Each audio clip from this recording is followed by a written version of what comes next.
spoštovane obiskovalke in obiskovalci, gostje, predstavniki posvetnih in cerkvenih oblasti, društev in organizacij, predstavniki medijev, predvsem pa domačini, Škofjeločani in okoličani.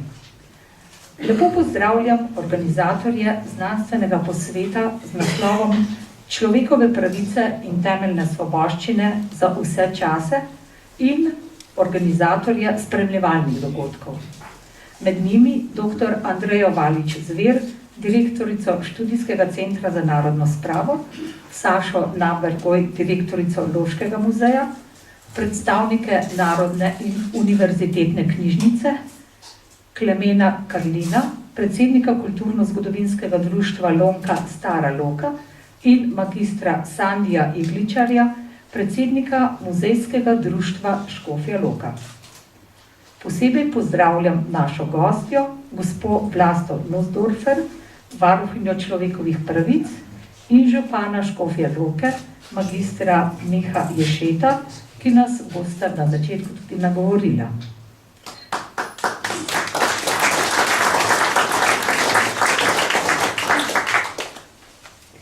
Nocojšnji večer bo bogat po vsebinski in kulturni plati.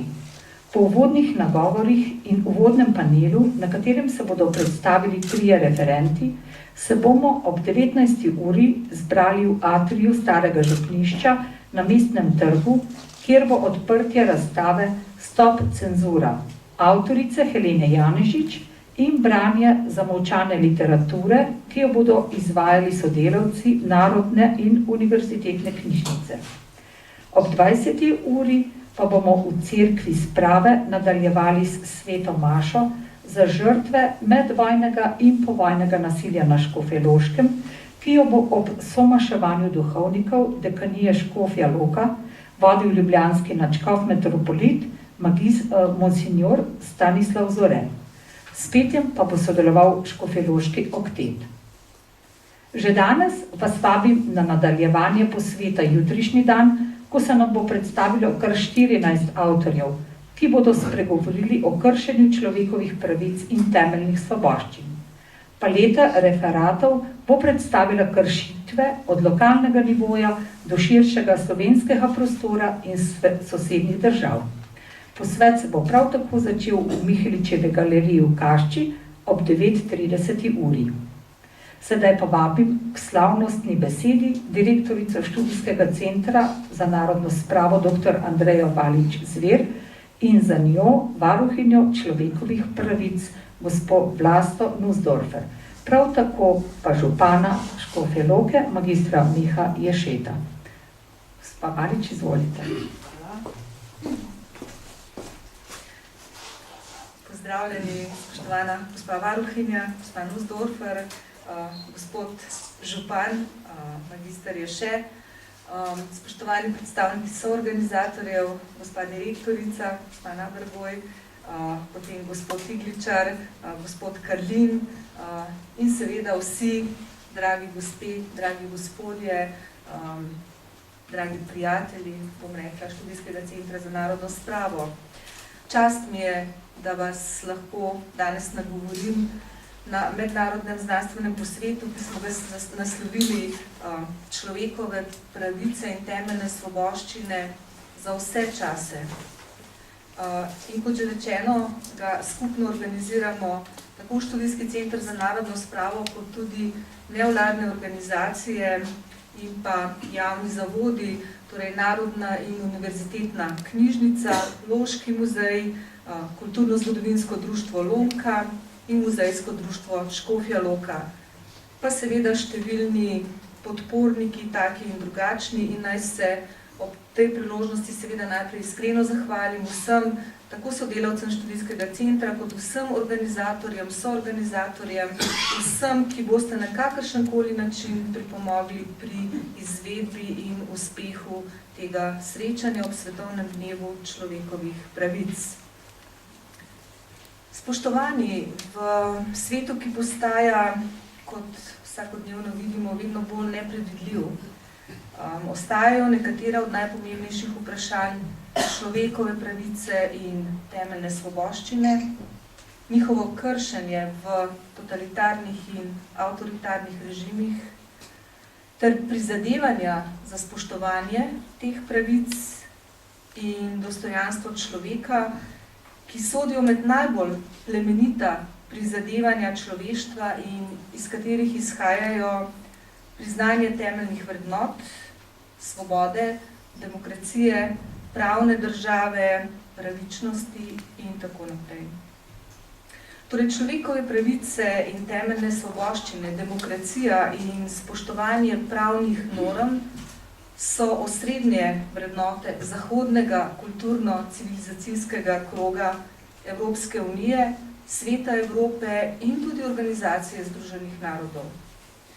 Naj vas spomnim, da je v slovenskem kulturnem in pravnem prostoru katalog temeljnih človekovih pravic, ki jih priznavajo civilizirani narodi in veljajo ne samo med vojno, ampak tudi pred začetkom in po koncu vojne, v svoji knjigi iz leta 1927 razgrnil pravnik Leonid Pitamic. Naslov te knjige je Država. In tudi v mednarodnem prostoru so bile temeljne človekove pravice in svoboščine sredi 20. stoletja vedno bolj priznane in tudi vedno bolj odmevne, pa tudi vse bolj zaščitene. Naj omenim samo na primer posebno tako imenovano deklaracijo o 4 svoboščinah, ki jo je januarja 1940 objavil tedanji ameriški predsednik Roosevelt, in ena od teh 4 pravic je tudi pravica, da živimo brez strahu. In tako se je že v času druge svetovne vojne postopoma gradil ta katalog, ta temeljni nabor človekovih pravic, ki je bil potem osnova za dokončno vsebino splošne deklaracije o človekovih pravicah Združenih narodov iz leta 1948. Kot vemo, je 2 leti kasneje nastala tudi konvencija, torej Evropska konvencija o človekovih pravicah, ki je pravno zavezujoč dokument za vse države članice Sveta Evrope. Zanikanje in teptanje človekovih pravic in temeljnih svoboščin vodi do sprevrženih in vse obsodbe vrednih dejanj. In človekove pravice in dostojanstvo sta bila v preteklosti in sta tudi še danes v nedemokratičnih družbah močno okrnjena. In tako je tudi Slovenija in seveda sosednje države usodno zaznamovana s totalitarnimi sistemi 20. stoletja, tako fašizmom kot nacionalnim socializmom in komunizmom. In v teh sistemih so bile drastično, sistemsko in sistematično kršene človekove pravice in seveda svoboščine. In tudi našo današnjo gostiteljico, Škofjo Loko, kot vemo, v začetku druge svetovne vojne najprej zasedajo italijanski vojaki, potem preide v roke nemških okupacijskih sil in tako je recimo nekaj prebivalcev Škofje Loke Gestapo aretiral že v začetku maja leta 1941. V naslednjih tednih je bilo več kot 20 družin izgnanih v Srbijo in nasilje se je nadaljevalo. Recimo znano je streljanje talcev leta 1944 za Kamnitnikom. Škofja Loka z okolico pa je bila seveda prizorišče strahot, predvsem po koncu, zelo hitro po koncu druge svetovne vojne. Namreč, kot je znano, so bili neposredno, torej po koncu vojne, na Loškem gradu je bilo zbirno taborišče za fante, za ljudi, ki so bili vrnjeni, nasilno vrnjeni iz Vetrinja in potem je večina od njih bila umorjena v Kočevskem rogu in pa v drugih moriščih širom po slovenskem ozemlju. Nato je bil na gradu, torej so bili zapori za nemške vojne ujetnike in kazensko-poboljševalni zavod, ampak več o tem seveda boste povedali jutri na znanstvenem delu posveta, predvsem domačini. Kot vam je znano, med pomembne dokumente Parlamentarne skupščine Sveta Evrope sodita resolucija 1096 o ukrepih za odpravo zapuščine bivših komunističnih totalitarnih režimov, ta resolucija je nastala leta 1996, in pa resolucija 1481 o potrebi po mednarodni obsodbi zločinov totalitarnih komunističnih režimov, ta je nastala januarja 2006. In v tej zadnji resoluciji Parlamentarna skupščina Sveta Evrope obžaluje, citiram, nizko javno ozaveščenost o zločinih, ki so jih zagrešili totalitarni komunistični režimi, in izraža prepričanje, da je, citiram, zavedanje zgodovine eden od predpogojev za to, da se v prihodnosti izognemo podobnim zločinom. In prav zato smo danes tukaj, v Škofji Loki, da osvetlimo različne načine teptanja človekovih pravic, opozorimo na njihove posledice, nagovorimo širšo javnost in strokovno javnost in si na tak način predvsem prizadevamo, da se te kršitve človekovih pravic nikoli več ne bi ponavljale. K sodelovanju na dogodku danes in jutri, ves dan so bili povabljeni zgodovinarji, arhivisti, pravniki, sociologi, publicisti in drugi raziskovalci z področja družboslovja in humanistike. In ti v svojih prispevkih predstavljajo ter opozarjajo na kršenje človekovih pravic in temeljnih svoboščin, in to ne samo v slovenskem, ampak tudi v hrvaškem in širšem mednarodnem prostoru. Pomemben del simpozija, kot že rečeno, je posvečen lokalni tematiki in primerom kršenja človekovih pravic nad posamezniki in pa nad skupinami v Škofji Loki in njeni okolici. Naj ob tem spomnim, da so maja 2015 ob 70-letnici konca druge svetovne vojne civilno-družbene organizacije v nekdanjem Nunskem samostanu v Škofji Loki pripravile odmeven projekt z naslovom Človek, glej. Spominsko leto so zaključili s sklopom dogodkov Človek, glej naprej. Mednarodni znanstveni posvet za vse čase torej predstavlja nadaljevanje prizadevanj, da se stvari poimenuje z njihovimi pravimi imeni in se jih osvetli tudi z znanstvenega vidika. Naj v zaključku tega mojega uvodnega razmisleka poudarim, da je v središču vseh naših prizadevanj za človekove pravice in temeljne svoboščine prav človek. Svobodno bitje, avtonomna osebnost, vsak človek s svojim človekovim dostojanstvom, s svojimi sanjami, s svojimi upi in zato mi dovolite, da se ob tej priložnosti spomnim prav enega konkretnega človeka in sicer dr. Ljuba Sirca.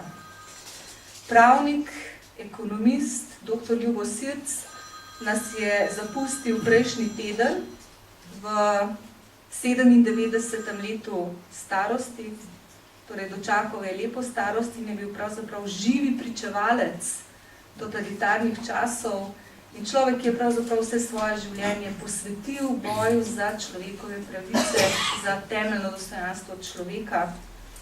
Kot veste, je bil rojen leta 1920 v bližnjem Kranju, torej porodu Kranjčan, in študiral pravo v Ljubljani in že v študentskih časih postal član skupine poimenovane Stara pravda, ki se je ob začetku vojne na slovenskih tleh vključila v delovanje Osvobodilne fronte.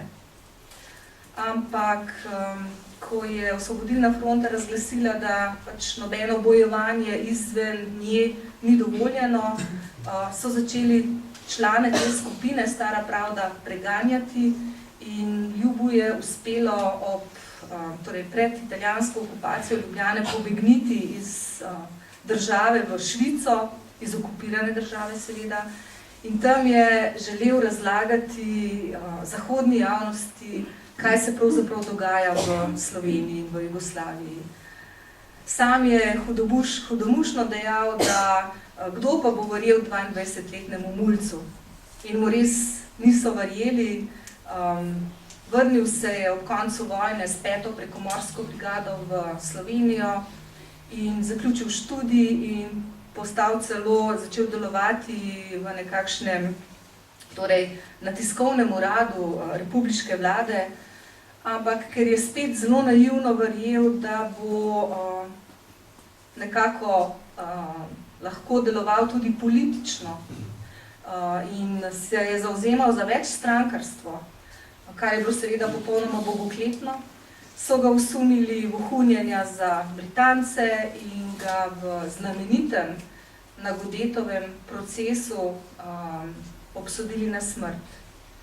Torej, Nagodetov proces je pravzaprav en tak politično montiran sodni proces, ki služi kot par excellence tega divjanja povojnih oblasti nad popolnoma nedolžnimi ljudmi. Zaprli so tudi Ljubovega očeta, ki je v zaporu umrl. Ljubo pa je po 7 letih težke ječe, od tega je 2 leti preživel v samici, bil izpuščen in seveda za njega ni bilo eksistence v takratni državi. Šel na zahod, doktoriral iz ekonomije v Švici in potem se je nadaljevala njegova izjemno uspešna akademska kariera. Dolga leta je bil profesor na univerzi v Glasgowu, kjer v tem trenutku tudi leži žara v avli Glasgowske univerze. Pogreb bo januarja verjetno šele v Kranju. Ampak Ljubo je šele po letu 1991, torej po nastanku samostojne države, lahko mirno prišel v Slovenijo na obisk k družini. On si je svojo družino ustvaril na Škotskem, v Glasgowu, kjer živita njegova vdova in hči. Ampak Ljubo je vračal v Sloveniji, kljub temu, kar mu je hudega prizadela, je vsako leto organiziral seminarje s svetovno znanimi ekonomisti in pravniki. V Londonu ustanovil inštitut za proučevanje najprej komunističnih, potem pa postkomunističnih gospodarstev in že v 70. letih zelo aktualno in strokovno pisal o tem, da samoupravljanje absolutno ne more uspeti. In zgodovina mu je dala prav. In še nekaj bi rada za konec rekla, da je bil Ljubo Sirc tudi iskren in zelo srčno vdan prijatelj in podpornik Študijskega centra za narodno spravo. Zato v tem trenutku predlagam, da mu naklonimo minuto spomina, minuto molka.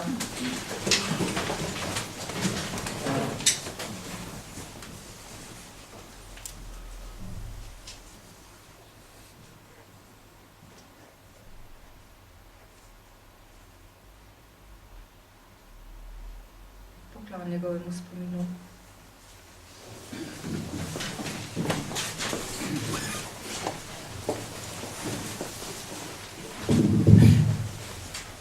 Spoštovane in spoštovani, najprej cenjeni organizatorji tega dvodnevnega mednarodnega posveta, dr. Valik Zvirova, župan Škofje Loke, vsi, ki boste aktivno nastopili na tem dogodku, pa tudi tisti, ki ste prišli poslušati vsa ta predavanja, ki bodo zagotovo osvetlila marsikateri dogodek, ki je predolgo ostal skrit. Sama zelo cenim Phila Bosmansa in zato zelo rada tudi posežem po kakšni izmed njegovih misli. Danes sem pogledala eno izmed knjig in našla tako. Z resnico je v življenju težko. Preradi jo pometemo pod preprogo. Neprijetnosti zamolčimo, včasih zlobnosti olepšamo. Prepogosto je resnica žrtev sebičnosti, zaradi dobička, kupovanja moči in užitkov. Če se to zgodi na veliko, je javnost zgrožena, in to po pravici, saj je bila nalagana. Toda to se dogaja tudi po malem, v življenju vsakega od nas. Ranjenost resnice tudi tu pušča rane. Samo z odkrito srčnostjo in verodostojnostjo lahko premagamo krize nezaupanja. Samo resnica ima prihodnost. Zagotovo imate vi, ki ste nekoliko starejši in vas sedaj vidim tu v dvorani, veliko zgodb, o katerih morda niste nikoli govorili, morda samo z najbližjimi. A danes so, če govorimo o človekovih pravicah in svoboščinah za vse čase in za vsakogar, priložnosti. Zagotovo tudi zamolčane zgodbe izjemno bolijo ljudi. Kot 4. varuhinja človekovih pravic v Republiki Sloveniji se zavedam, da je kršitev državnih organov, predvsem do ranljivih skupin, zelo velika. A zagotovo je tudi prav, da enkrat za vselej spregovorimo tudi o tej neslavni preteklosti. Sama sem v svojih letnih poročilih v zadnjih letih vedno, vsako leto znova, naslavljala na državo priporočilo, ki je bilo jasno in nedvoumno, da se odkrijejo grobovi, da se odkrijejo posmrtni ostanki ljudi, ki so umrli in so bili zamolčani, in da se opravi zanje tudi dostojno slovo. Bila sem na zadnjem slovesu v Mariboru, ki je bilo pred kratkim. In vesela sem bila vsaj tega, da je država zmogla v zadnjem času narediti korak naprej. Da so se zbrala sredstva, da so se posmrtni ostanki prenesli. Poznam želje mnogih ljudi, ki bi radi videli, da bi bile upravljene tudi DNK analize in da bi bili ljudje pokopani bliže njihovim bivališčem, torej bliže svojcem. A zaenkrat se je to zgodilo v Mariboru, kjer je bil poseben obred, kjer smo se lahko poklonili vsi, ki smo tja prišli. In zdi se mi prav. Zato, ker če nimaš svobode misli, svobode govora, svobode, da pripoveduješ tudi težke in zamolčane zgodbe, potem niso spoštovane pravice vseh in vsakogar. In zagotovo tudi sama sem želela predstaviti mejnike varovanja človekovih pravic v zgodovini, a je to tako lepo storila že dr. Valic Virova. Varuh danes deluje po ustavi in mednarodnih aktih, a prav jutri, ko bomo obeležili tudi pri nas dan človekovih pravic, bomo govorili še o 2 pogledih, o pravičnosti in dobrem upravljanju. Na Pravni fakulteti v Ljubljani bomo v dopoldanskem času spregovorili z uglednimi strokovnjaki tudi o tem, da se lahko varuh pri svojih intervencijah sklicuje na načelo pravičnosti, ki sicer zagotovo ima neke omejitve, vsaj na področju pravosodja, ker ne sme soditi, ker ne sme biti prearbitraren. A zagotovo je pogled na pravičnost lahko tisti, ki marsikaj popravi in seveda še dobro upravljanje. In če država pravično v vseh institucijah gleda na dogodke tako vsakdana kot preteklosti, mora pogledati nazaj, sprejeti zgodbe, sprejeti krivdo nekaterih, tudi sama nisem živela v tistem času, in zagotovo marsičesa ne vem, a prav je, da poslušamo, da slišimo ljudi, ki o tem pripovedujete, kajti zagotovo je preteklo še toliko let, da je vsako leto, ko se o tem ni govorilo, bilo na nek način izgubljeno. Sama cenim in spoštujem vsakega, vsakogar. Posebej se posvečam najbolj ranljivim, torej otrokom, invalidom, osebam s posebnimi potrebami, manjšinam in seveda tistim, ki mislijo, da zaradi ali nasilja drugih ali drugačnosti, torej nepriznavanja tega, da so drugačni, še kako trpijo. In zato kljub temu, da me danes in jutri čaka veliko obveznosti, ker bomo tudi mi praznovali dan človekovih pravic, sem z veseljem prišla sem, s profesor Valičevo sva se že srečali, že pogovorili z gospodom županom, imava redne stike v Škofjo Loko, pogosto prihajam In zato bom žal ostala le nekaj časa, ker jutri zjutraj že začnemo z aktivnim delom. Vesela sem, da sem del te vaše zgodbe, ki bo gotovo naredila nekje, morda že jutri, tudi piko. Veliko ste naredili, kot varuhinja spoštujem vsa ta vaša prizadevanja in upam, da vam bo uspelo doseči vse, kar si želite. Hvala lepa, da ste me povabili. Ostala bom toliko časa, kolikor bom sedaj lahko, da bom tudi slišala vaše prispevke, dobila pa sem veliko gradiva, ki ga bom odnesla s seboj v naš urad. Torej, hvala lepa.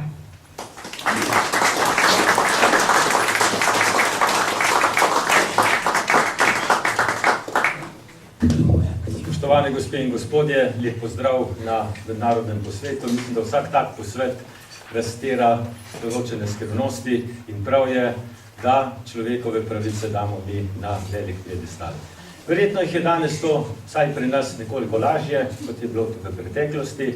Treba je zmožno gledati tudi z časom, to se pravi z očmi relativnosti, vendar jaz sem prepričan, da tako kot je varuhinja človekovih pravic, ki jo spet tokrat prisrčno pozdravljamo v Škofji Loki, mislim, da bo še večkrat prišla, da dejansko moramo gledati tudi tisti, ki smo na občinski ravni, da imajo vsi prebivalci, občanke, občani enake možnosti. Mislim, da to je osnovno, ker če bomo to pozabili, potem se bodo krivice lahko še nadaljevale. Jaz sem prepričan, zgodovina že je veliko bo novega pokazala. Predvsem pa, tako kot je bilo rečeno, zadnji sem bil zelo vesel, da se je le začelo tudi s pokopi, vsak ima pravico do groba, vsaj to. In jaz mislim, da moramo tudi na Loškem to dobiti, kostnico imamo, dajmo še napet sile, da bomo to uresničevali še naprej. Vendar pa to ni občinska stvar, to je državna stvar ali pa celo meddržavna, to je stvar pietete. Moram pa poudariti, da seveda tudi zdaj nismo imuni za razne izkrivljanja. Velikokrat zamižimo, ko je kaj narobe. Pri tem moram posebej poudariti delavce, ki ne dobijo dostojnega plačila za dobro delo. Tako da tlele mislim, gospa varuhinja, vsi moramo delati na tem, ker vsi moramo imeti dejansko enake možnosti.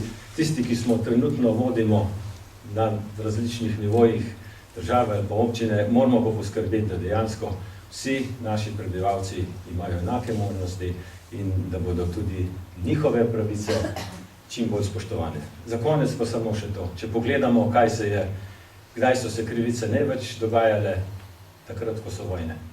In zdaj je čas, hvala, da ste prav v tem času organizirali ta posvet. Mislim, da toliko izseljenih oseb, toliko žrtev, kot jih je zdajle, zgodovina še ne pozna. In če pogledamo, kaj je zadej, pohled po denarju in po oblasti. Tako da pejmo malo vase, bodimo malo bolj skromni in poglejmo tudi ljudi, ki so ob nas, kako živijo. Želim veliko uspeha, dobro delo in pa seveda tudi kulturni program je zelo bogat. Jaz se bom pa tudi moral opravičiti, na žalost. Srečno!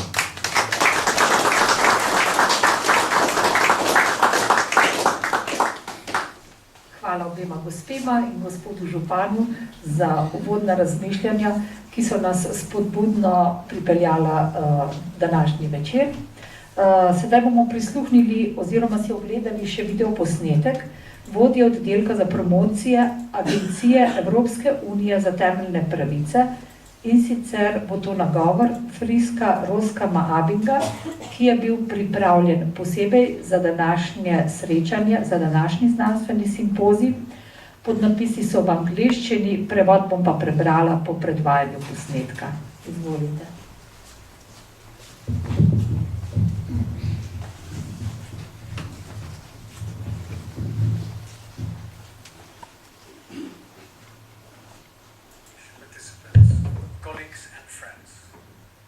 We often hear history repeats itself. That's why a conference like this is so vital. Europe, like many other regions, has had a troubled past. Oppressive regimes have stepped on the rights of the people they have meant to serve and protect. Crimes against humanity have been committed in the name of common causes. And although the memories are often deeply painful, they are a telling reminder of what happens when people are deprived of their fundamental rights, and of what happens when human dignity is trampled upon. Now, by learning from the past, we can build for the future. By learning from the past, we avoid making the same mistakes over and over again. Holocaust and human rights education is one of the Fundamental Rights Agency's long-standing work areas. Since 2006, we have worked closely with EU member states, national human rights bodies, and different places of memory to jointly promote fundamental human rights. Engaging with these groups helps to ensure that human rights education is integrated into human rights promotion and wider educational efforts. It has also been widely recognized by EU education ministers in the 2015 Paris Declaration, following the Charlie Hebdo attacks. Civic and human rights education can teach us about good citizenship and the role of remembrance. They promote the values enshrined in international treaties and the EU's Charter of Fundamental Rights. And they include freedom, tolerance, respect and non-discrimination. Values that are very much needed if you take a critical look at Europe today, where intolerance and hate once again weaves into public consciousness.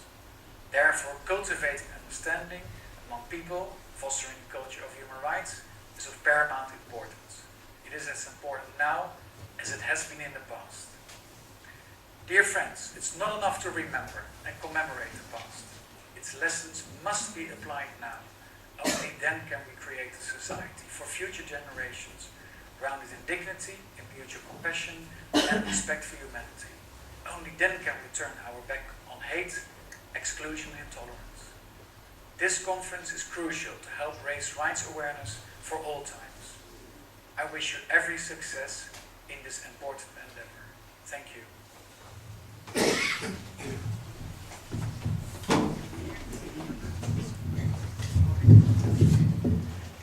Še prevod. Cenjeni udeleženci, kolegi in prijatelji. Pogosto slišimo, da se zgodovina ponavlja. Zato so konference, kot je današnja, tako zelo pomembne. Evropa, kot tudi ostali svet, ima težko preteklost. Avtoritarni režimi so odrtali pravice ljudi, ki bi jim morali služiti in jih varovati. Zločini proti človeštvu so bili storjeni v imenu skupne stvari. In čeprav so spomini pogosto zelo boleči, so opomin na to, kaj se zgodi, ko so ljudem odvzete njihove temeljne pravice in kaj se zgodi, ko je človeško dostojanstvo poteptano. Iz preteklosti pa se lahko učimo za prihodnost. Z učenjem iz zgodovine se lahko izognemo ponavljanju vedno istih napak. Holokaust in izobraževanje o človekovih pravicah je eno pomembnejših področij, s katerimi se ukvarja Agencija Evropske unije za temeljne pravice. Od leta 2006 tesno sodelujemo s članicami Evropske unije, nacionalnimi agencijami za človekove pravice in različnimi mesti spominjanja za skupno promocijo temeljnih človekovih pravic. Sodelovanje s temi skupinami pomaga zagotavljati, da se izobraževanje o človekovih pravicah vključi v promocijo človekovih pravic in v širše izobraževalne dosežke. To so prepoznali tudi evropski ministri za šolstvo v Pariški deklaraciji leta 2015, ki je sledila napadu na Charlie Hebdo. Izobraževanje o državljanskih in človekovih pravicah nas lahko nauči o dobrem državljanstvu in vlogi spominjanja. Promovirajo vrednote, zapisane v program mednarodnih pogodbah in listini EU o temeljnih pravicah, ter vključujejo svobodo, strpnost, spoštovanje in nediskriminacijo. Vrednote, ki so zelo potrebne, če kritično pogledate na stanje v Evropi danes, kjer se nestrpnost in sovraštvo ponovno vpletata v javno zavest. Zato sta kultiviranje medsebojnega razumevanja in spodbujanje kulture človekovih pravic bistvenega pomena. Pomembni sta tudi danes, kot sta bili pomembni v preteklosti. Dragi prijatelji, ni dovolj, da se le spominjamo preteklosti in jo obeležujemo. Njene lekcije se morajo uporabiti v tem trenutku. Le tako lahko ustvarimo družbo za prihodnje generacije, ki bo temeljila na dostojanstvu, medsebojnem sočutju in spoštovanju človečnosti. Le tako lahko obrnemo hrbet sovraštvu, izključevanju in nestrpnosti. Ta konferenca je ključna pri dvigovanju zavesti o pomembnosti človekovih pravic za vse čase. Želim vam veliko uspeha pri tem pomembnem prizadevanju. Hvala.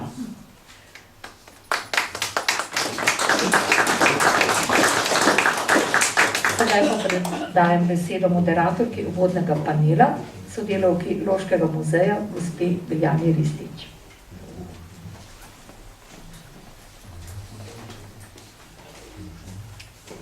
Lep dober večer, tudi z moje strani. Prvi referat z naslovom Človekove pravice v samopostrežbi bo predstavil dekan in profesor Evropske pravne fakultete v Novi Gorici in predsednik Sodnega sveta, dr. Marko Novak. Leta 1992 je diplomiral pri profesorju Boštjanu Zupančiču na Pravni fakulteti v Ljubljani. Nato je opravil pripravništvo na Ljubljanskem sodišču in odšel na magistrski študij na Univerzo Georgetown v Ameriki. Leta 1996 je opravil pravosodni izpit in se nato zaposlil kot pravni svetovalec na Ustavnem sodišču Republike Slovenije, kjer je služboval vse do leta 2008. Vmes je doktoriral na Ljubljanski pravni fakulteti, od leta 2008 pa je zaposlen v akademskem svetu.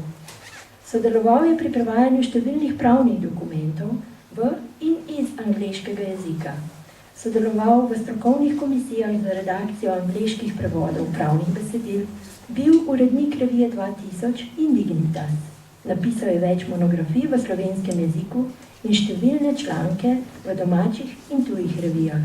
Področje njegovega strokovnega zanimanja je vezano na filozofijo in teorijo prava, pravno zgodovino in ustavno pravo. Vabljeni k besedi.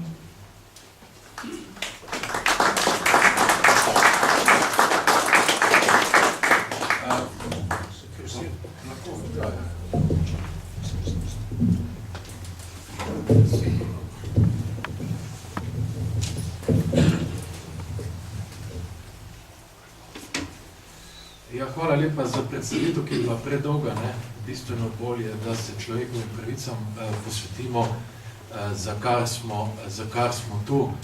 Seveda bi tukaj rad pozdravljam vse skupaj varuhinjo človekovih pravic, vse ostale goste. Jaz bi v bistvu v tem času bi pravzaprav rad, seveda predvsem kot nekdo, ki ga zanima pravna filozofija, pravzaprav podal eno refleksijo glede človekovih pravic, tako kot jo vidi v današnjem času. In v bistvu ta naslov človekove pravice v samopostrežbi je mogoče malce provokativen. Seveda namen je ta, da sem skušal malce razmisliti o določenih razjasniti določene terminološke pojme, v smislu katerega danes lahko bi rekel človekove pravice in njihove kršitve morda prehitro mečemo v isti koš. S tem seveda po eni strani lahko bi rekel, ne dajemo dovolj poudarka, mora biti v naši družbi tistim najhujšim kršitvam, ki so se dogajale, pa mora biti v nekih javnih ali pa političnih tudi diskusijah, javnih debatah, preveč potenciramo neke druge kršitve človekovih pravic, ki se s tistimi najhujšimi, o katerih seveda smo veliko slišali, pravzaprav niso istega ranga, seveda nobena kršitev človekovih pravic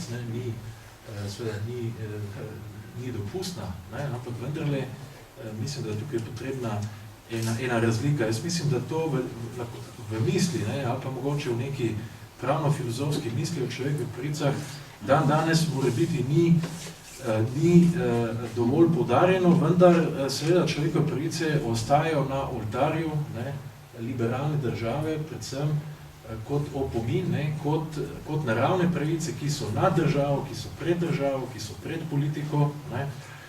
In seveda, lahko bi rekel, tudi kot opomin, ne, kot neko varovalo zoper vsakokratna izme, ne. Ali so to nacizem, fašizem, bolševizem, erdoganizem in tako naprej. Ne. Seveda, danes so seveda človekove pravice, lahko bi rekel, ta poudarjanje v vseh dokumentih, mislim, da konec koncev ni države, ki se ne bi razglašala za varovalko, za varuhinjo človekovih pravic, ne, celo islamske države, ne, v kateri imajo seveda so nekako pristopile seveda z zadržki, ne, svojimi k določenim pravicam, vendar mislim, da je pravzaprav ravno zaradi tega, ne, ker so človekove pravice danes postale, ko bi rekel, neko splošno blago, ne, v samopostrežbi, vsaki si jih nekako jih kupi, jih uporabi, kako želi, ne. Mislim, da se tukaj določene stvari preveč relativizirajo. Ne. Seveda, vemo, kako je varstvo človekovih pravic predvsem pomembno za našo državo, ne, saj je temelj naše pravzaprav državnosti, naše samostojnosti počiva na varstvu človekovih pravic. Ne. To smo seveda izpostavili že v sami preambuli k naši ustavi, kjer je varstvo človekovih pravic takoj za samostojnostjo in neodvisnostjo Slovenije, ne, kot prva ustavna vrednota. Seveda smo pa to že prej poudarili, že v aktu, s katerim smo se vzpostavili kot država, ne, to je temeljna ustavna listina, smo v tedanji preambuli zapisali, ne, ob dejstvu, da SFRJ ne deluje kot pravno urejena država in se v njej hudo kršijo človekove pravice, ne, in tako naprej. Ne. Seveda, to je, naše izhodišče je vendarle bilo že od samega začetka usmerjeno k varstvu človekovih pravic. Zdaj, a smo, ne, to tukaj nekako dovolj naredili, ne, glede na vse te različne kategorije, ne, človekove pravice je seveda lahko druga zgodba in seveda ta moj prispevek je predvsem namenjen ne k podajanju nekih, jaz bi rekel, aksiomov resnice, kot predvsem k razmisleku. Ne. K razmisleku v zvezi z neko, lahko bi rekel, vsakdanjo javno debato. Ne. Ja, seveda, ne, sej, predvsem je tukaj pomembno, ne, pustimo zdaj, jaz tukaj predvsem govorim o tem simbolnem pomenu človekovih pravic tukaj, ne toliko o njihovih, bi rekel, kršitvah in obravnavanju v samih pravnih postopkih. Ne. To je seveda neka druga zgodba, ki je lahko drugačna v različnih situacijah. Ne. Se pravi, bolj me zanima ta javna diskusija, ne, o samih človekovih pravic, kajti seveda v tem, ne, lahko bi rekel, v tem jemanju, ne, človekovih pravic kot tržnem blagu, ne, če lahko tako rečem, ne, in morebiti včasih dajemo, ne, ampak to je ravno nevarnost, ne, dajemo jim neko iracionalno totemsko veljavo in že vnaprej tabuiziramo, ne, vsakršno, lahko bi rekel, kritiko, obravnavo in tako naprej. Ne. Seveda, absolutno človekove pravice kot ena izhodiščnih vrednot, vendar tukaj pa seveda ta moja teza, ne, da vendarle moramo narediti neko razliko med njimi. Ne. In sicer bi v tem kontekstu izpostavil tri kategorije človekovih pravic. Oziroma v povezavi z njimi tudi kršitve, predvsem človekovih pravic. Ne.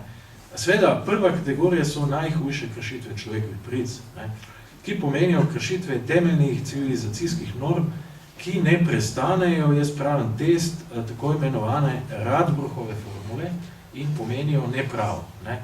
Mogoče za tistega, ki ne veste, kdo je bil Gustav Radbruch, to je bil seveda zelo znan, tudi svetovno zelo znan nemški pravni filozof, ne, ki je sicer deloval že tudi pred drugo svetovno vojno. Ne. V tistem času je seveda bil predvsem, lahko bi rekel, pristaš pravnega pozitivizma, ne, in je seveda v duhu pravnega pozitivizma je pač nekako trdil, ne, da seveda, če imamo neko pravno rešitev, je to pač pravna rešitev, moramo upoštevati, ne, ta se lahko spremeni v nekem pravnem postopku in tako naprej, ne, ampak seveda potem soočen z temi grozotami, soočen tudi z temi nürnberškimi rasnimi zakoni in tako naprej, kjer so seveda tiste najhujše človekove pravice pravzaprav, ne, v nekem, lahko bi rekli, skoraj vojnem stanju, ne, že skoraj takrat, seveda je sam, pa tudi po drugi svetovni vojni soočen z vsemi temi grozotami, ne, je seveda precej drastično spremenil svoje stališče, ne, in je postal velik zagovornik človekovih pravic. Tudi v tistem času, lahko bi rekel, tega vrenja v ti prenovi sveta, seveda tudi v smislu, bi rekel, postavljanju nove ureditve človekovih pravic na ravni seveda OZN, Sveta Evrope in tako naprej. Ne? In seveda njegova najbolj znana formula, ne, oziroma dve formuli se tako glasita. Ne? Kršitev, ne, oziroma pravo, ne, ki pomeni kršitev, ne, seveda tukaj moramo se zavedati, da v času nacizma, ne, je bilo pravo zlorabljeno. Ne, zlorabljeno ravno za kršitev človekovih pravic. Ne, in on je rekel, takšno pravo, ki vendarle posega, ki krši elementarne temelje neke civilizirane skupnosti, ne, ni pravo, si ne zasluži imena pravo. Če tudi je bilo sprejeto bi rekel, v nekem v veljavnem zakonodajnem postopku, ne, če tudi seveda je formalno pravno povsem veljavno bi sicer bilo. Ne. Sicer je pa on rekel, tukaj mora iti, ne, da izrečemo takšno strogo sodbo glede takšnega prava, ne, mora iti za neznosnost. Ne. Ta neznosnost mora biti huda, seveda najhujša, ne, ampak seveda vse te grozote, ne, tako lahko bi rekli med vojno, tudi po vojni, ne, bi rekel na teh naših tleh, izvensodni poboji in tako naprej. Ne. Seveda, tudi če bi tukaj bilo, bi se vršili ti poboji na temelju, sam nisem zgodovinar, toliko dobro tudi te stvari ne poznam, ne, tudi na temelju nekih pravnih aktov, vendarle takšni akti ne bi zaslužili imena pravo. Ne. Tako da te najhujše, ne, bi rekel, grozote, kršitve človekovih pravic so vendarle, jaz bi rekel, no, se dogajajo v teh najhujših stanjih, ne, kot je bilo prej omenjeno vojna, ne, ali bi rekel tudi v situacijah, kjer je sicer relativno, ali kjer gre za državljansko vojno, ali pa je tudi mogoče neka situacija relativno mirna izgleda, ne, ampak seveda tukaj neka demokratičnost, neka pravna država, ne, obstaja samo na papirju, ne, dejansko se pa izvaja recimo nekih določenih pogromi nad določenimi skupinami, ne, masovno aretacije, ne, seveda v neki končni konsekvenci tudi poboji. Ne. Zdaj, vse druge nekako te situacije, seveda tudi, ki pa tudi niso, lahko bi rekel, idealne, ne, jasno, idealno stanje je nobene kršitve človekovih pravic, ne. Ampak, seveda, ostale situacije je pa vendarle potrebno. Ne. Zdaj, recimo, Radbruchova formula je bila uporabljena tudi strani Nemškega zveznega ustavnega sodišča, ne, za obravnavo teh, seveda, bi rekel, za obravnavo veljave oziroma razveljavitve, ne, teh, bi rekel, predvojnih, ne, nacističnih zakonov.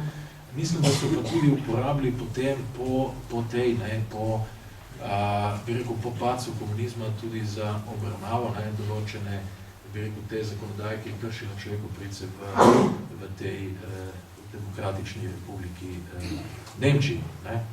Seveda, Radbruch še vedno, lahko bi rekel, tako mimogrede danes živi, ne, njegov velik zagovornik je nemški profesor Robert Aleksij, ne, tudi seveda se vedno sklicuje na Radbrucha, tako da Radbruch je tukaj kot velik pristaš, velik, lahko bi rekel, še vedno pomembna figura evropskega naravnega prava. Ne? In se seveda na njega potem sklicujejo številni evropski teoretiki, predvsem takrat, ko želijo parirati seveda danes mogoče bolj popularnim ameriškim, lahko bi rekel, teoretikom. Ne? Ja, potem seveda nekako druga kategorija človekovih pravic oziroma kršitev človekovih pravic, seveda te se lahko dogajajo, jaz bi rekel, v nekem pravnem svetu, ampak v narekovajih, ne, v nekem, recimo, sicer bolj urejenem pravnem svetu, ki pa recimo tudi lahko to ni. Ne. To je seveda, zdaj že naša ustava, ne, je izpostavila neko ločevanje med človekovimi pravicami, ki so bolj pomembne od bolj pomembne, manj pomembne, težko jasno o tem govorimo, ampak lahko bi rekel bolj poudarjene, tiste, ki so pa res neodtujljive, kajti njih moč razveljaviti niti v času izrednega stanja ali pa vojnih razmer. Ne. To vemo, ustava 16. člen je tukaj jasna, to je predvsem nedotakljivo človeškega življenja, človekova osebnost in dostojanstvo, domneva nedolžnosti, zakonitost v kazenskem pravu, svoboda vesti. Ne.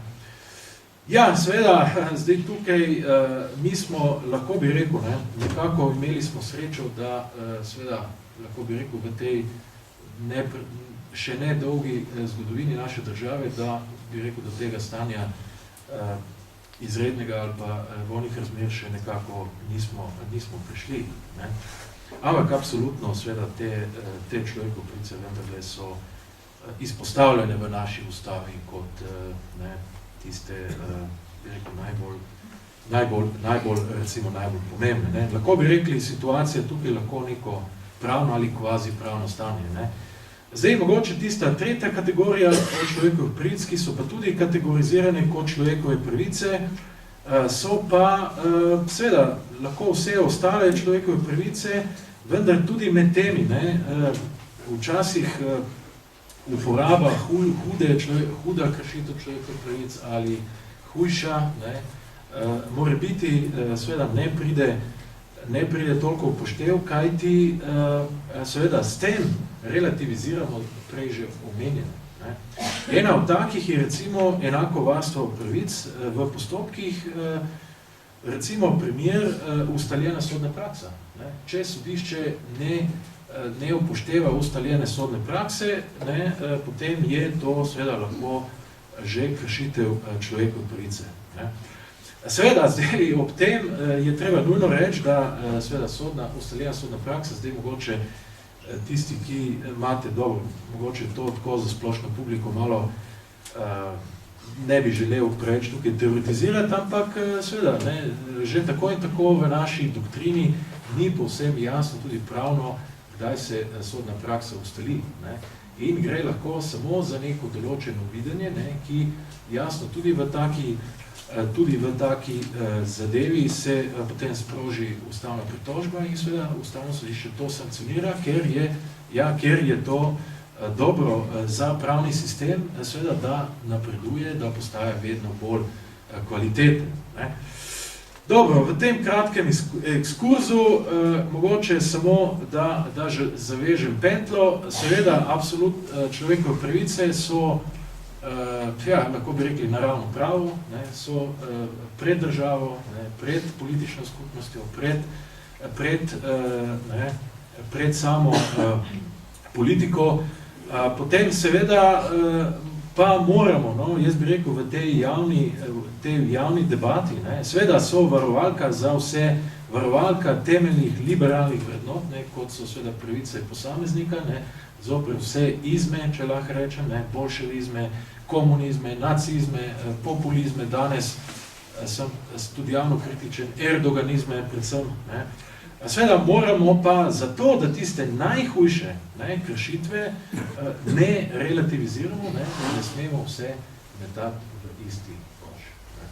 Hvala lepa, ker ste me poslušali in se mogoče še kasneje v debati ne slišimo.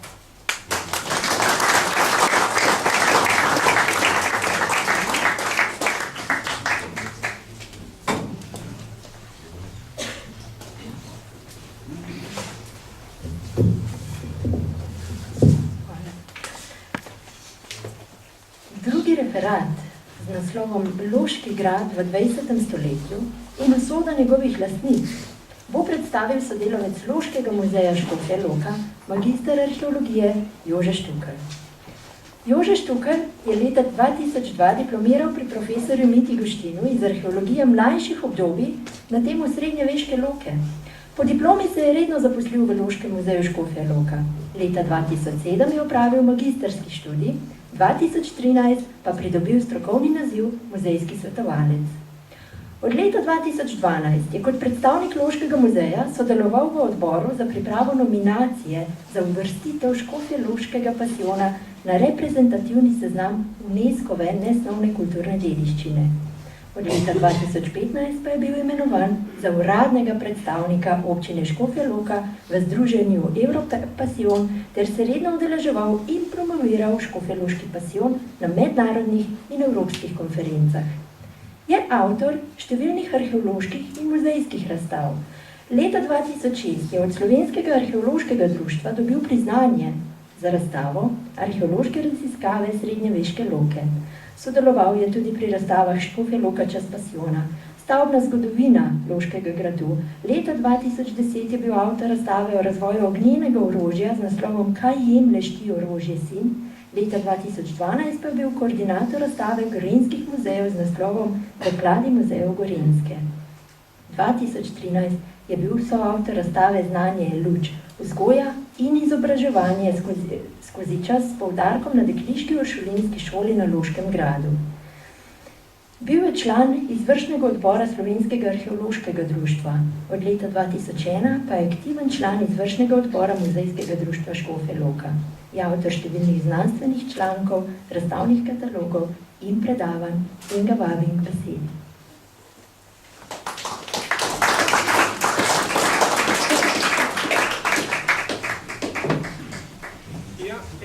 En lep dober večer še z moje strani. V glavnem,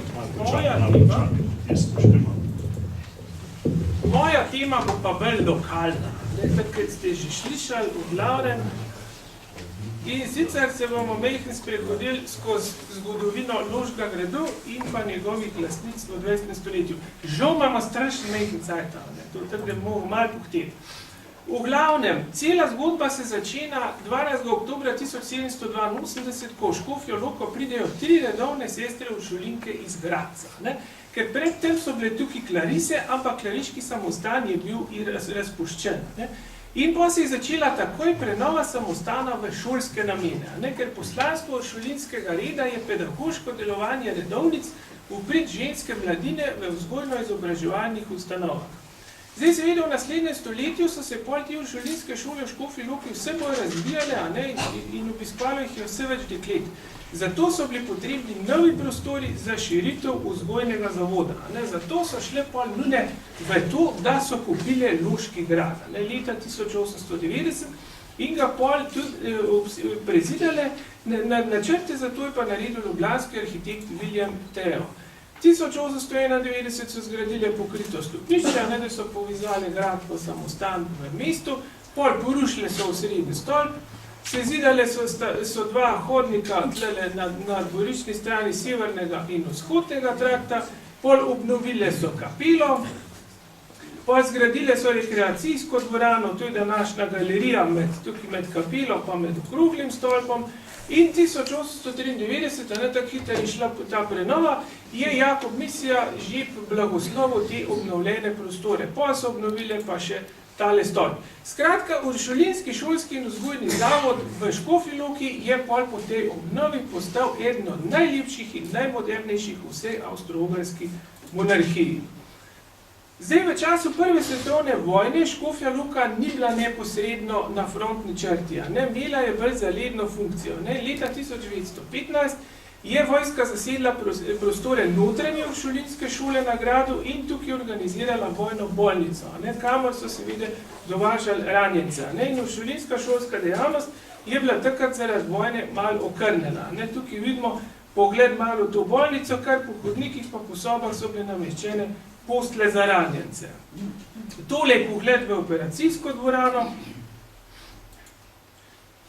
Zanimiv pa je, da je prišlo do enega takega sožitja, sicer med bolnico in samostanskimi šolami. Dekleta so v bistvu delala razne darila za ranjence, pol pripravljale so proslave in prirejale razne nabožne igre. Tukaj vidite, kak štrikajo, pa tukaj kakšen kup izdelkov že imajo. No, tole je pa božičnica, ki so jo naredile te gojenke za te ranjene vojake. Zdaj, po koncu Prve svetovne vojne se je uršulinska, šolska in vzgojna dejavnost na Noškem gradu še nadaljevala vse do začetka Druge svetovne vojne. In leta 1939 je bilo v teh šolah in v vrtcu 547 deklet. 30 sester je delovalo kot učiteljice, celotna skupnost je pa štela 78 sester. 31. marca 1941 je pa prišel tisto sodni telegram, da naj takoj prekinejo šolski pouk in gojenke pošljejo domov. In sicer 1. aprila so mogli pa že narediti vojaško bolnico z 260 postlami. Tako da so v bistvu mogli tako rekoč v enem dnevu celoten grad sprazniti. In 2. aprila se je že bolnice dr. Janežic s nekaterimi zdravniki naselil na gradu. Ker 6. aprila 1941 se je začela Druga svetovna vojna v Jugoslaviji. Seveda na področju Dajovske banovine so ti boji trajali samo 6 dni. Vsega zelo hitro je bilo konca in 9. aprila zvečer je župan Zihar že sporočil, da je vojska razpuščena. Zato je začela ta vojaška posadka že odhajati z Loškega gradu. Nune so pa dobile komando, da morajo skriti pred sovražnikom vse zaloge. Zato so pa vso noč do 5. zjutraj prenašali živila in sanitetni material v samostan. 10. aprila je prišlo pa še do ene katastrofe, umikajoča jugoslovanska vojska je razstrelila vse mostove, razen Kapucinskega, tistega so pa podkpili, zato, da je tist malo tako razstrelil nastav, da ni šel v luft, ker to je pa neznanska škoda. V glavnem 17. aprila je pa prišlo že do kapitulacije jugoslovanske vojske. No, pa se je odvijali pa vse zelo hitro. 13. aprila na veliko noč popoldne ob 2 so prišli pa že Italijani v Škofjo Loko. Seveda Italijani niso ostali prav dolgo. V glavnem takrat je bilo pa spet druga komanda. So pa naročili uršulinkam, naj nazaj spremenejo z bolnice, naredijo vzgojni zavod. In spet so delali cel dan. V bistvu, tako da 14. aprila, ob 4. zjutraj je bil grad spet nazaj šolsko poslopje. Tako da ni bilo več sledu v kakršen koli bolnic. Sam, kot sem že rekel, italijanska zasedba je bila zelo kratkotrajna. Po določitvi te razmejitvene črte so se Italijani mogli umakniti iz Gorenjske. 17. aprila ob 12. uri pridejo v Loko prvi Nemci. V glavnem, takoj so si ogledali samostanske prostore in zahtevali inventuro samostanskega premoženja in pa 4 sobe, ki ne jih spremenijo spalnice in pisarne. 21. aprila so to šli pogledati in so ugotovili, da je kar v redu in da imajo sobe zelo deviški izgled. Svete slike in pa križe so pa veleli odstraniti. To jih je pa nekako motilo. V glavnem 22. aprila pa pol uradnik Gestapa povedal prednici, da je ves samostan z vsemi premičninami in nepremičninami last Nemškega rajha in da bojo redovnice tudi odpeljane. Zdaj seveda so takoj določeni Ločani posredovali pri nemških oblasteh in so saj tistim uršulinkam Škofje Loke pač dovolili, da so šle domov. Ostali so pa seveda čakali, da jih bojo odpeljali. In 23. aprila je pa pol prišli 5 gestapovcev v samostan sporočiti prednici, da smejo vse redovnice na svoje domove, s tem je bila samostanska skupnost razpuščena. In 24. aprila zadnje zapustijo Loški samostan. Zdaj pa se je pa pol dogajalo. V glavnem vso to upravo so Nemci odpeljali v svoje urade na državno meščansko šolo, kjer se je naselila civilna uprava. Po seveda žvino, pa rože, cvetličnjaka so prodali, šivalnic so nemški vojaki ropali in pošiljali pakete sorodnikom, ki bilo tam polh blaga pa takih stvari. V lik so pa odnesli tudi domačini, zanimivo. Nemci so za upravnika samostanskega posestva imenovali Umberta Kaljarja. Ta je pa enostavno v šupe pa na dvorišče spravil vse samostanske klavirje in upravo in vse zelo poceni prodajo, samo zato, da se je hitro znebil. V glavnem pa na Loškem gradu so se naselili častniki, v samostanu pa navadni vojaki. Zdaj domačinke, samostanska skupnost je razkrobila, domačinke so šle na svoje domove, bolne in starejše sestre so sprejeli nekatere loške družine ali pa so šle sorodnikom. Ene so šle pa tudi v ljubljansko redovno skupnost in pa v goriški uršulinski samostan. Zdaj 3. julija 41 so pa Nemci del teh sester, so se razkropile po Gorenjskem, polovila in so jih aretirali in odpeljali v Škofove zavode v Šentvidu nad Ljubljano. 10. julija 41 so jih enostavno naložili na vlak in odpeljali. Seveda v Zagrebu se je pa ta vlak ustavil in Nemci so jih nagnali z vlaka. To zaradi tega, ker je zanje posredoval hrvaški škof Alojzij Stepinac. Ta jih je v bistvu rešil in večina se jih je vrnila v Ljubljano, ene so ostale v Zagrebu ali so šle pa v Varaždin, kjer so pač tam poučevali na tistih šolah. Zdaj, glavna naloga predstojnice loških uršulink je bila ta, da bi poiskala skupen dom za vse te razseljene sestre. In zato so se začeli pogovarjati z gospodom Čopom iz Ljubljane, to je bil bivši višji avstrijski častnik in 1. oktobra 41 so na Babnem polju najele pač njegov lovski dvorec. Zdaj, tukaj so mislili narediti gospodinsko šolo in vrtec, in tukaj se je pa zbral 16 redovnic in pa duhovnik gospod Markeš.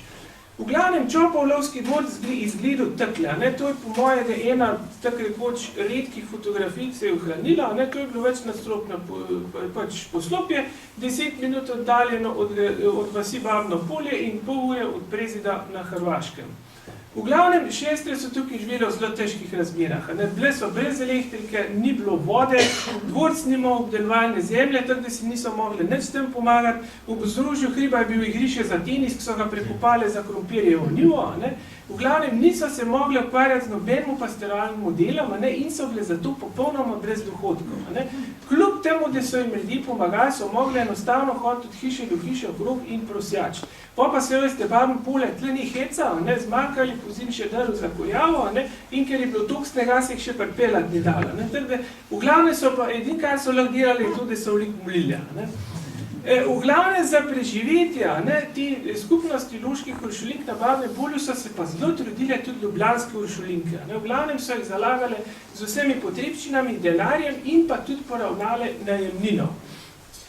9. aprila 42 so pa zapustile Babno polje.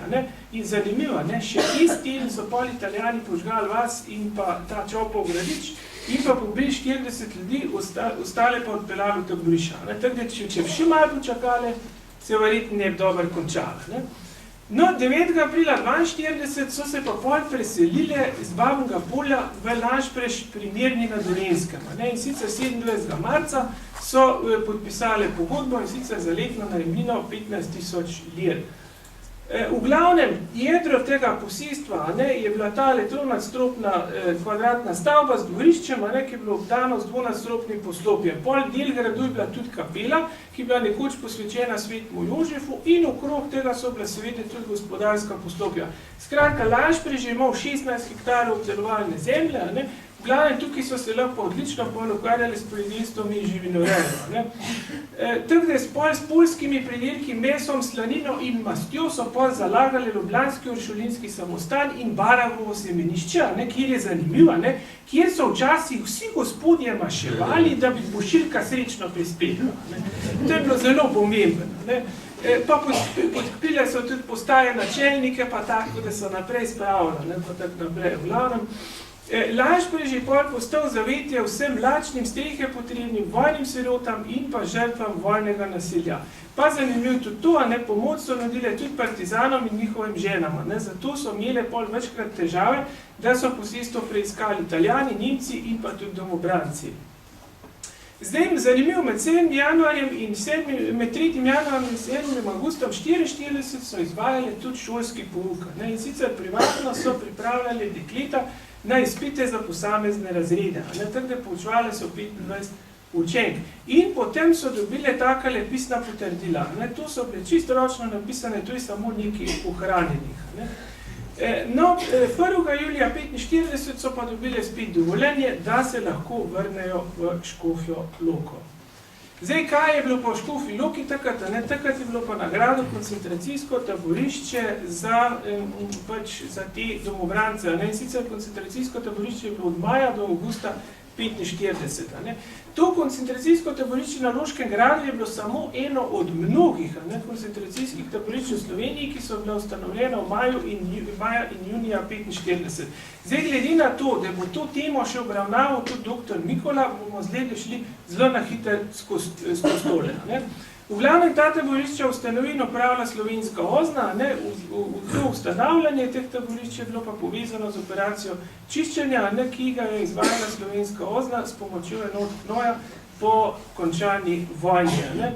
Zdaj, tukaj gor na gradu so se znašli predvsem ti iz večine vrnjeni domobranci, slovenski domobranci, seveda pa tudi civilisti so šli z njimi, pa tudi neki je bilo še Ustašev, pa tudi neki Nemcev. V glavnem so jih pa vračali ti Slovence od 27. maja do 31. maja 1945. Zdaj, ujetnike so pripeljali v Loko v živinskih vagonih, pa so jih zastražene peljali na grad, in tukaj so jih pa razporedili po sobah. Na kratko so jih zaslišali, nekatere so tudi fotografirali in razvrstili v 3 skupine A, B, C. In se pravim, samostan pa zanimivo, tudi piše, da ni bil recimo z teh pričevanj, vemo, da ni bil prav preveč zastražen. Tako da menjali sta se samo 2 partizanske desetine in nekaterim je tudi uspelo pobegniti, zato tudi vemo, kakšne razmere so tukaj bile.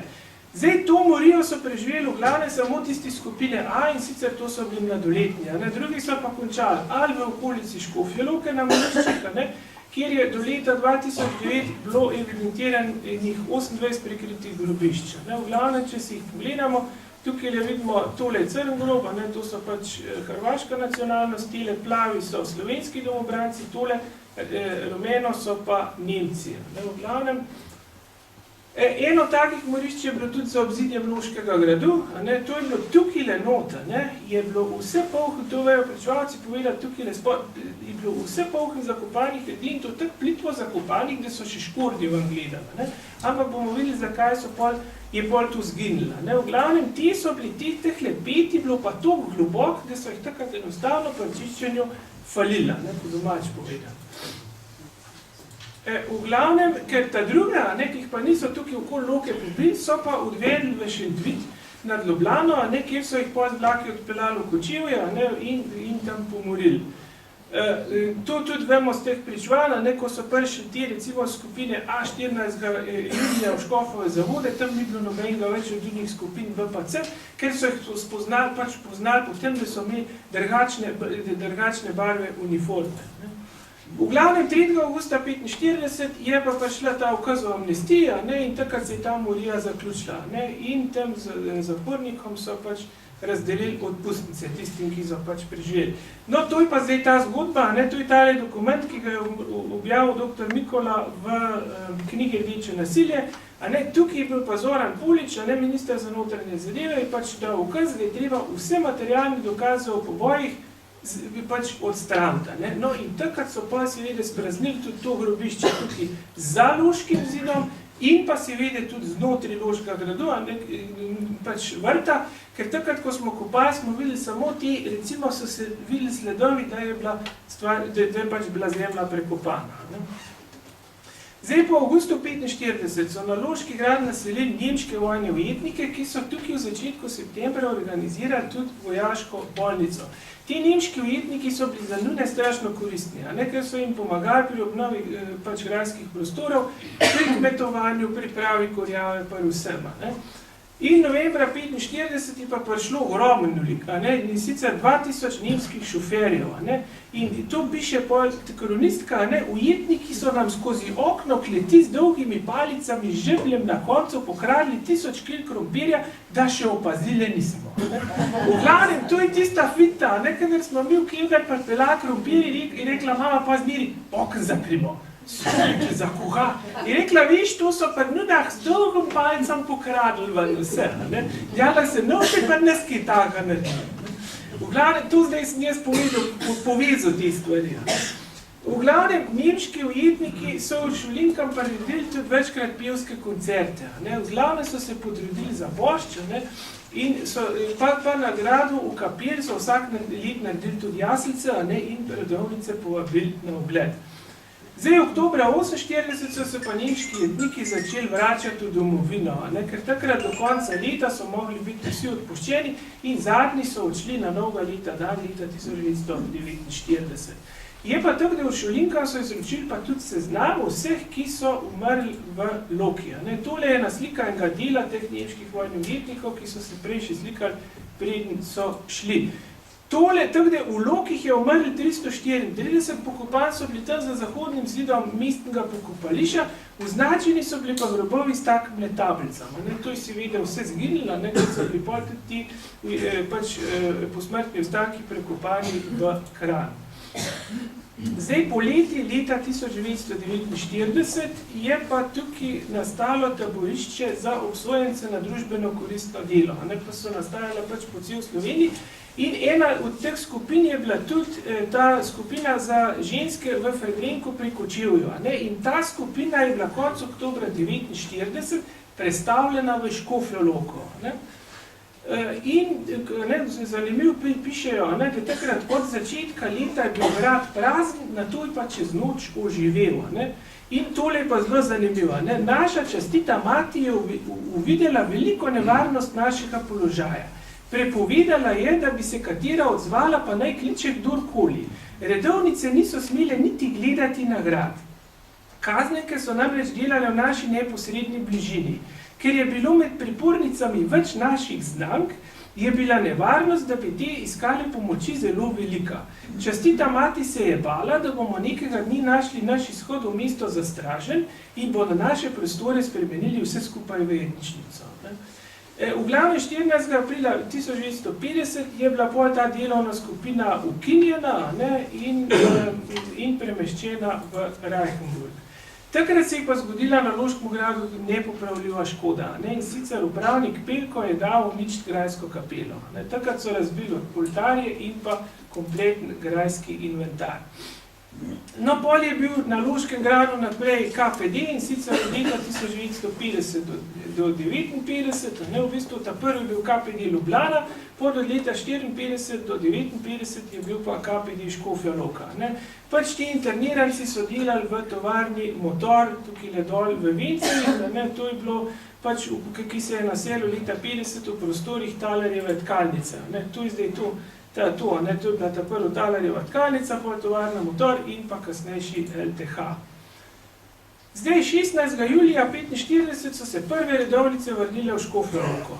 Grad, samostan in dvorišče, to je bilo vse zasedeno z vojaštvom, na dvorišču je bila stalna straža, ki se je pomenjavala po dnevi in po noči. In kot je napisala kronistka, na gradu so bili Slovenci in naše nune niso smele gori, ker to pač pa niso dovolili. 17. julija 1945 so se priglasile na krajevnem odboru, ker so si pač prizadevale za vrnitev pač ti odzete posesti. Obrnile so se na sodnika Štrausa in Jakob Štukli, to je bil moj ded, ki je bil takrat šel zemljiške knjige, je pa prepisal posestvo nazaj na samostan in jim izročil posestni list. Zdaj, vojake so prosile, da so se izselili z nekaterih delov samostana, da so si lahko uredile majhno klauzuro. In potem so z lastnim trudom in pomoči nemških vojnih ujetnikov počasi usposabljale prostore in si zagotavljale osnovne možnosti za bivanje. Seveda pa s prihodom vsake nazaj je bila prostorska stiska skozi večja, ker 12. decembra 1945 so še zadnje zapustile Lanšpereš, pa od 21. augusta do 27. oktobra 1947 so se preselile še ljubljanske uršulinke in pa še leta 55 šolskih sester. To je bilo groza, tak pomanjkanje prostora. Zdaj, z vzgojno-izobraževalnim delom kot pred vojno se niso smele več ukvarjati, ker je bilo to po novem v pristojnosti države. Tako je bilo 22 učiteljic brezposelnih. Tako da občasno so inštruirale, pripravljale mladino za sprejemne izpite za različne srednje šole. Jesen leta 1947 so pa začele učiti v oficirski šoli, in sicer v prostorih državne gimnazije, ko se je v Loko preselila oficirska šola. Pa zanimiva še ena anekdota, takrat na začetku, ko so prišli nazaj, je bil vrt razdeljen med posle. Vsak hlapc je imel gredico tobaka, 5 leh in pa toplo gredo. Tako da so si potem ti vojaki stražarji sprašvali, smejali pa sprašvali, sestro, da li vi pušite, ker češ niso mogli verjeti, da ker je bilo na vrtu tobaka. V glavnem poredilstvo, živinorejo in pa vrtnarjenje, to je bil glavni vir za preživetje. Ker so pa hlapci in dekle s koncem julija 1945 odšli, so mogli pa same zagotoviti za delo. In vse do odhoda so jim pomagali tudi nemški vojni ujetniki. Seveda so pa predajali tudi zelenjavo, sadike in cvetje, kot vidite, so same delali na vrtu, še kar v uniformah. Zdaj, predvsem v zimskih mesecih so se veliko ukvarjali z ročnimi deli, pa mlajše in pa strokovno sposobljene sestre so se tudi zaposlile kot pisarniške uslužbenke v podjetjih in državnih uradih. Pol ene so tudi prale pa likale za vojake, zato so dobile živilske karte, pol pomagale so si tudi s pokojninam, so jih dobivali že prve pokojne učiteljice, pa si vidi tudi pomoč sorodnikov. Na ta način je pač skupnost uspela preživeti. Zdaj, do katastrofe je pa prišlo 4. septembra 1954, ko je bila izdana odločba o razlastitvi. In sicer ljudski odbor mestne občine Škofja Loka je takrat izdal komando, da se popolnoma razlasti nepremičnine, ki so last konventa v Šolinki v Škofji Loki in se izroči KPD Škofja Loka. Seveda so se takoj pritožile na vrhovnem sodišču, zastopala jih je dr. Ljuba Prener in zanimiv je bila ta razlastitev zelo hitro razveljavljena. Seveda to zmagoslavje ni trajalo dolgo, ker še istega leta, par mesecev kasneje, so jih spet ponovno razlastila. In leta 1955 so mogli tudi že KPD-ju izročiti celoten vrt. Tako da leta 1956, naslednje leto, jim je pa KPD brez opozorila odpovedal kakršno pač stanovanje do zadnjega kotička. Tako da samo cerkev pa koridor jim je ostalo. Po so se seveda pritožile, so žal izgubile to tožbo na vrhovnem sodišču v Beogradu in so se pa skozi pritožvali zato, da so zavlačevali deložacijo, hkrati pa seveda pospešeno iskali nov dom. In 8.6.56 so pa kupile Almanov grad od dr. Demšarja iz Ljubljane. Ker posestvo niso pa mogli kupiti kot skupnost, ampak so mogli posamezno. Tako da je bilo 40 solastnic, vsaka pa pač prispevala po 100.000 dinarjev. Ker grad je bil takrat kompletna ruševina, ker so ga leta 1944 požgali partizani. Tako je izgledal, takrat leta 1956, ko so se uršulinke lotile, da ga bojo prenovile. V glavnem, samostanska skupnost se je razkropila, ker niso vedeli od noč do jutra, kdaj jih bojo ven vrnila, tako da so ljubljanske so šle v Mekinje, starejše in bolne sestre so šle v Varaždin, nekatere odidejo pa v Rovinj, ker Salezijanci so jim odstopili poleg bilo, ki jo niso nucali, in tukaj so ostale vse do leta 72 nekatere. Določene grejo pa celo v tujino. Zdaj, večina od sester se je pa zavzela za obnovo Ajmanovega gradu pri Svetem Duh. Tako da je končna rešitev se je pa pol pokazala 27. julija 1960, ko je bil sklenjen dogovor med občinskim ljudskim odborom Škofja Loka in uršulinskim samostanom, da se bodo sestre preselile v Ajmanov grad do novega leta. Tako da tukaj v uršulinski cerkvi so ostale 3 sestre, v uporab so imele pa 2 sobe, pa zmenili so se tudi, da so imele ustrezen hodnik in prost dostop do korov in podstrešja. No, leta 1959 je pa grad prevzela v upravljanje občina, v njem je začel z delom pa Loški muzej. V glavnem, meni zelo žal, sem mogel tako strašen pohteti, ker bi lahko še mrskej povedal, ampak žal, čas pargana. Hvala lepa.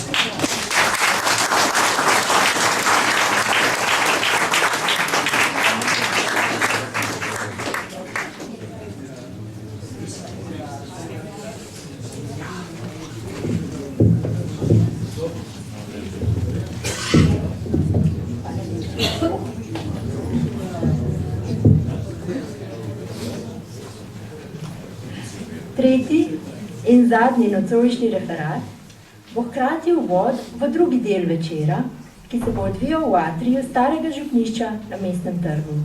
Tam si bomo ogledali razstavo in prisluhnili besedam prepovedane literature. Strokovno nas bo v omenjeno tematiko uvedla Helena Janežič. profesorica zgodovine in diplomirana bibliotekarka, rojena in stanujoča v Škofji Loki.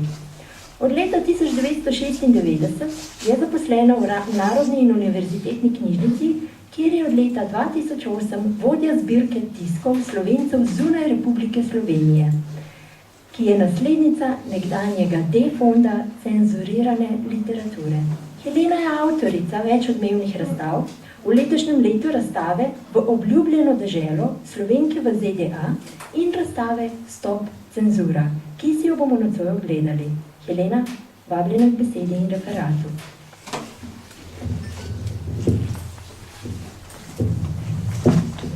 Hvala, Biljana.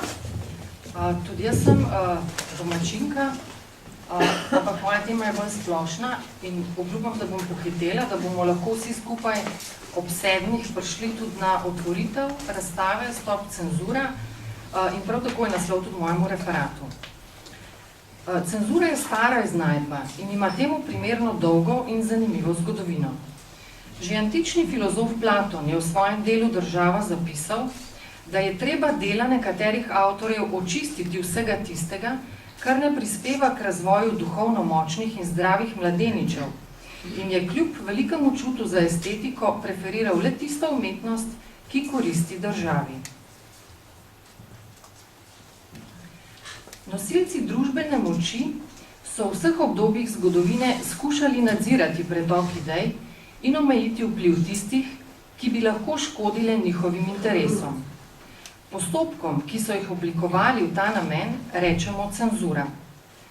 Slovar slovenskega knjižnega jezika jo tolmači kot uradno pregledovanje javnosti namenjenih del.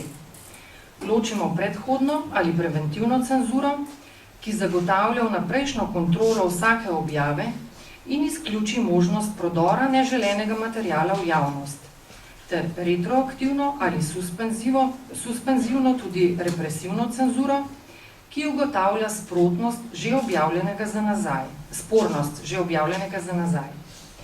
Po potrebi objavljeno zapleni, kršitelje pa preganja. Tudi slovenski prostor je skozi zgodovino zaznamovala cenzura.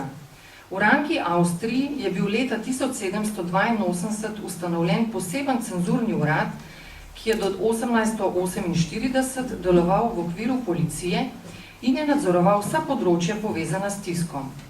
V letu pomladi narodov so cenzurni urad ukinili, cenzori in cenzurni seznami pa so ostali vse do propada države in bili še prav posebej učinkoviti ob njenem koncu v času Prve svetovne vojne.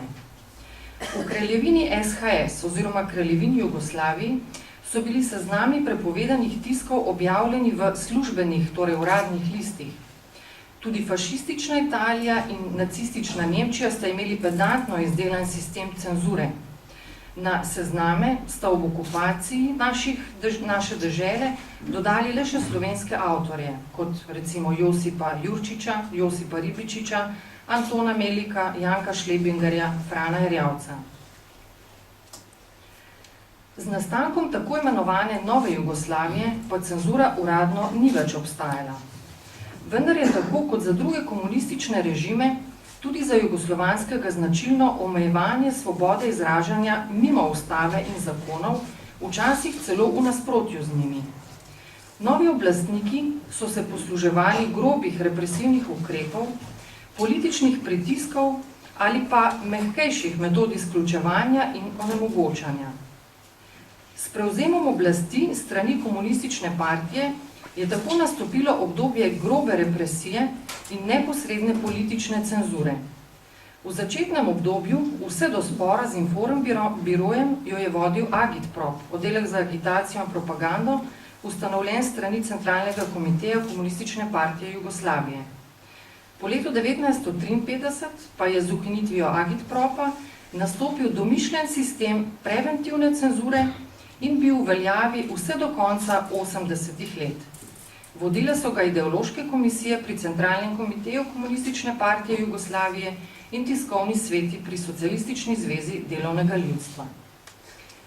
Daleč najbolj učinkovita pa je bila vseobsegajoča samocenzura. Ta je bila del vsakdanjega miselnega okvira in je bila tako rekoč samoumevna. Postala in ostala je ključen vzvod ohranjanja komunistične oblasti in zagotovilo njene dolgotrajne stabilnosti, kar je bil tudi njen glavni namen. In kako se je vse to kazalo v praksi?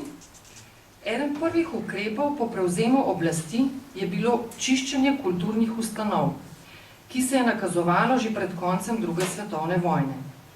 Aprila 1945 je na osvobojenem ozemlju nastal načrt, po katerem bi po vojni, citiram, obveljal omejen dostop za nekatere slovenske knjige, ki so izšle po okupaciji in tudi prej, a še prav posebno za vse tuje jezične knjige, ki so bile na slovenskem ozemlju v prodaji in ki so v skladiščih raznih založništev. Konec citata. Akcija čiščenja knjižnic in knjigarn je v Sloveniji potekala zelo na široko. V maju 1945 so začasno prepovedali prodajo vseh knjig, revij in drugih publikacij v vseh knjigarnah na Slovenskem in hkrati imenovali komisijo, imenoval jo je minister za prosveto v Narodni vladi Slovenije Ferdo Kozak, ki je ocenila, katere publikacije bodo ostale v prostem obtoku in katere bo potrebno izločiti iz javnega prometa ter omejiti dostop do njih. Že 20. maja je komisija sporočila založnikom in knjigarnarjem, kakšne so do nadaljnega omejitve prodaje knjig in nato začela sestavljati sezname. Ministrstvo je odobrilo sezname, ni pa predpisalo, kaj naj bi z izločenimi deli storile knjigarne in založniške hiše. Ustno izročilo iz tega časa govori o številnih kamionih, ki so vozili knjige v predelavo v papirnico Vevče. Prvi seznam knjig, ki se trajno ali začasno izločijo iz prometa, je ugledal luč sveta konec julija 1945 in je obsegal 8 tipkanih strani. To je bilo približno 200 avtorjev, od tega 1/3 slovenskih. Na njem so se med drugim znašla dela Mussolinija, Leona Rupnika, Cirila Žabota, Zorka Simčiča, Tineta Debeljaka, Janeza Jalna, Severina Šalija, Jožeta Dularja, Aleša Ušeničnika ter posamezni ali celi letniki revij. Prvi popravek je seznam doživel avgusta istega leta, obveljal pa je seznam z nekaj popravki iz novembra 1945. Glavno merilo za to, da se je knjiga uvrstila na seznam, je bila napačna politična opredelitev avtorja. V uvodni besedi k seznamu leposlovnih knjig je namreč jasno zapisano, citiram, nekatera dela se izločajo zaradi profašistične miselnosti pisca, čeprav bi ta iz njegovih starejših del ne bila še razvidna, kot je na primer Knut Hamsun. Druga pa zaradi vsebine, ki je nasprotna našemu gledanju na poglavitna življenjska vprašanja. Konec citata. Imen piscev se v Sloveniji do padca komunizma ni omenjalo, njihova dela je izdajala slovenska emigracija v tujini, v domovini pa so bila, če so tja uspela priti, pospravljena v tako imenovanih bunkerih nekaterih knjižnic. Knjiga in periodiko, ki je bila tako neuradno prepovedana, so na skrivaj zbirali v pospravljeno v tako imenovanih bunkerih nekaterih knjižnic.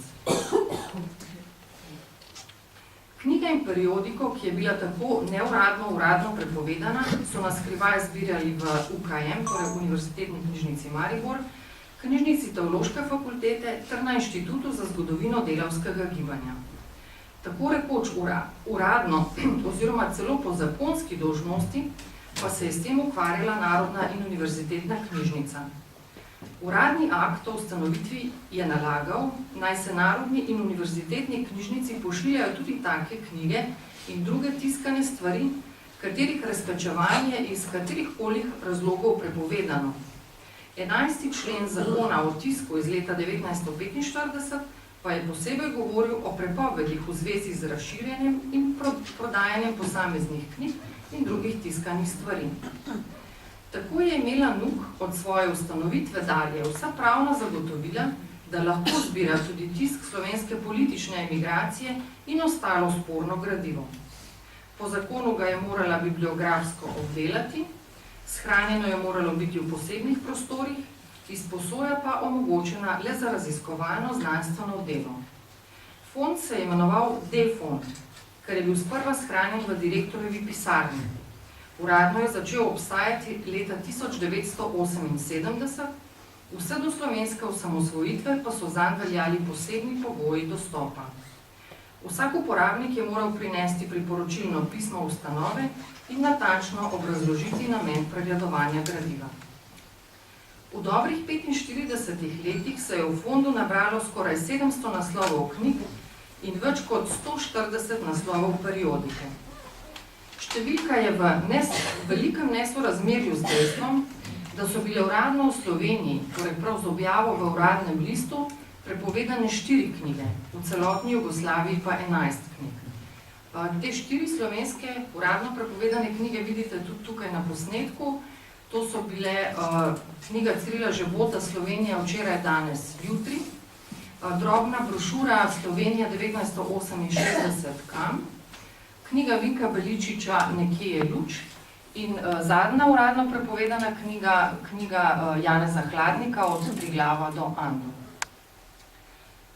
Če pogledamo knjige iz nekdanjega D-fonda in poznamo le njihovo vsebino, ne pa tudi osebne zgodbe avtorja in njegove življenjske ter ideološke usmeritve, nam največkrat ni jasno, v čem je vsebina tako sporna, da je knjiga morala v bunker.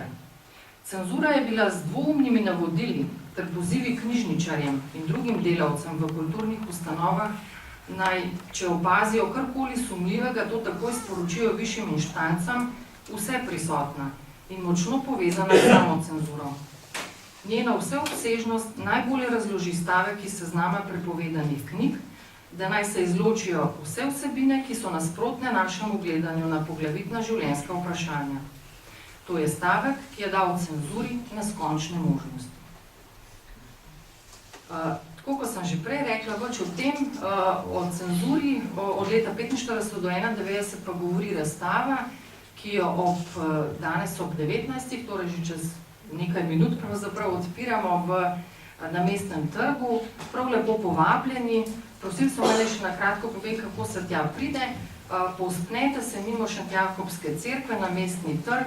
Tam je pa malo naprej od Komanove hiše, je velik pano, ki vas vabi na razstavo. Če danes ne utegnete, lepo vabljeni, morda kakšen drug dan, ko imamo tudi javna vodstva po razstavi, na ogled je pa do sobote. Hvala.